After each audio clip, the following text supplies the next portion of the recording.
Bapak Ibu sekalian saya hormati, ulama Nusantara ini memiliki tradisi yang unik, yang khas, dan saya kira tidak ditemukan di lingkungan ulama-ulama di belahan dunia Islam lainnya.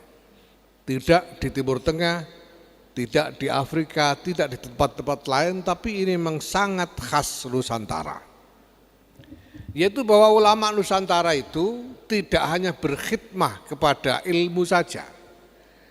Ulama-ulama Nusantara itu tidak hanya menggeluti ilmu dengan mengkaji dan mengajarkannya saja. Tetapi selama berabad-abad sesungguhnya ulama Nusantara itu juga memikul wazifah tanggung jawab untuk mengasuh, mengelola umatnya, komunitasnya. Jadi para ulama kita ini di samping melakukan peran khidmatul ilm, juga sekaligus menjalankan peran riayatul ummah. Ini memang khas Nusantara karena terkait dengan konstruksi sosial budaya di Nusantara. Bahkan terkait juga dengan konstruksi keseluruhan struktur politik yang berkembang sepanjang sejarah di Nusantara ini. Kalau di tempat lain, di Timur Tengah dan lain-lain, tanggung jawab riayatul ummah itu sepenuhnya ada di tangan sultan, di tangan pemerintah, di tangan penguasa politik. Saya belum melihat ada tradisi yang sama di tempat lain seperti di Nusantara ini, bahwa para ulamanya juga sekaligus memikul peran riayatul ummah. Maka kita tahu bahwa dari dulu ulama ini yang diurus bukan cuma ngaji. Semua yang menjadi hajat dari jamaahnya diurus oleh ulama ini. Diurus oleh ulama mulai dari soal ekonomi, soal keluarga, sampai dengan masalah kesehatan. Makanya kalau tadi Gus Ufik mengutip Qanun Asasi pernyataan Hadratus Syekh bahwa Nahdlatul Ulama juga bertanggung jawab terhadap kesehatan jasmani rohani dari bangsa ini, karena mindset tanggung jawab ulama dalam peran riayatul ummah itu. Dan itu yang dilakukan sehari-hari oleh kiai-kiai kita dari dulu. Apa saja yang menjadi hajat umat ya diurus. Maka ya ini tanya kiai, saya enggak tahu kalau kiai-kiai zaman sekarang ya. Tapi saya melihat sendiri dengan langsung karena ayah saya kiai, kakek saya juga kiai. Sebagian besar waktunya kiai itu habis untuk menemui tamu, jadi nemoni tamu. Karena sehari-hari itu tamu dari pagi sampai menjelang asar itu tidak putus-putus. Dengan segala macam hajatnya.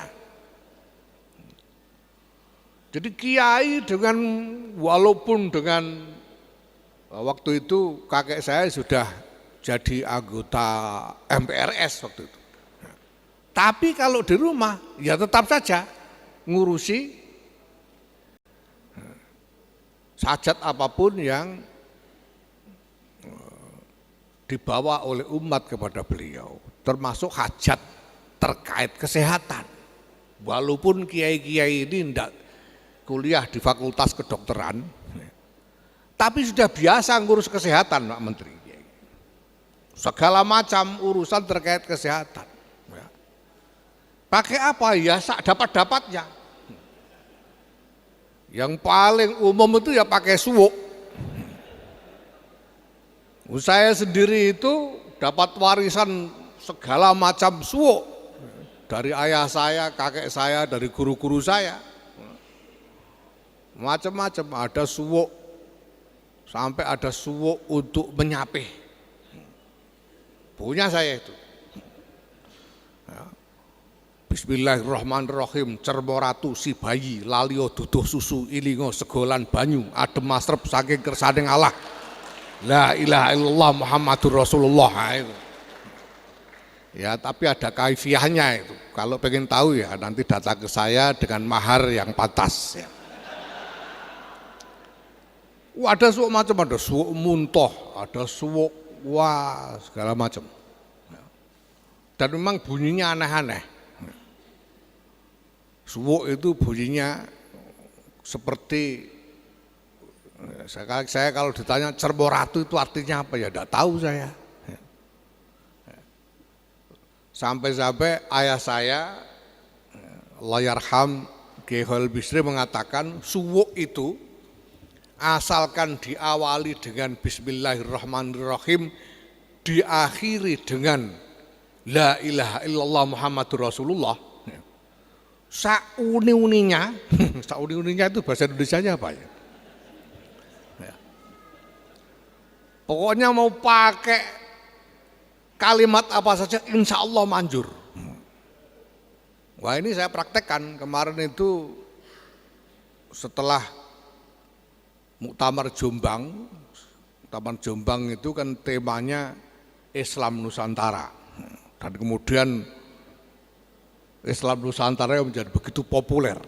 Nah, kebetulan ada santri saya yang istrinya mau melahirkan tapi tidak keluar-keluar. Sudah kontraksi sehari semalam nggak keluar-keluar. Sampai lalu wadul lapor ke saya, ini gimana ini istri saya. Saya bilang udah gini aja, perutnya istrimu itu pegangi. Lalu kamu ngomong begini, jabang bayi, ngomong apa? Bismillah dulu. Bismillahirrahmanirrahim. Jabang bayi. Nek kue kepengin weruh gebyare Islam Nusantara ndang metuwa la ilaha illallah Muhammadur Rasulullah. Nah, itu dipraktekkan ya keluar beneran. Ini suwuk, masya Allah. Makanya ya biasa Kiai itu. Kiai Abdul Wahab Hasbullah itu Rois Am, pengurus besar Nahdlatul Ulama waktu itu, dan harus warawiri dari Jombang ke Jakarta. Tapi kalau beliau ada di Jombang ya sama, wadifahnya itu nemui tamu dengan segala hajatnya. Apa saja hajat tamu itu dilayani, termasuk hajat-hajat kesehatan itu. Sampai suatu hari ya beliau di kediaman lalu menemui tamu dari pagi, sekian banyak orang, satu persatu hajatnya dilayani. Sampai menjelang sore ada anak muda yang dari pagi sudah datang, tapi tidak ngomong-ngomong hajatnya apa dan tidak pamit-pamit. Sampai semua tamu yang lain pulang, anak muda ini masih di situ. Maka ditanya oleh Kiai Wahab, panjenengan pundi? Mriki mawon. Panjenengan dari mana? Dari sini saja. Paring asma, namanya siapa? Adib. Bin Wahab Hasbullah, ternyata putranya sendiri. Gitu kan. Beliau karena sayang banyak putranya jadi lupa kalau itu putranya sendiri. Ini Kiai Wahab. Ya, karena ini apa namanya? Refleks, kalau ada tamu kan pasti ditanya begitu Kiai itu.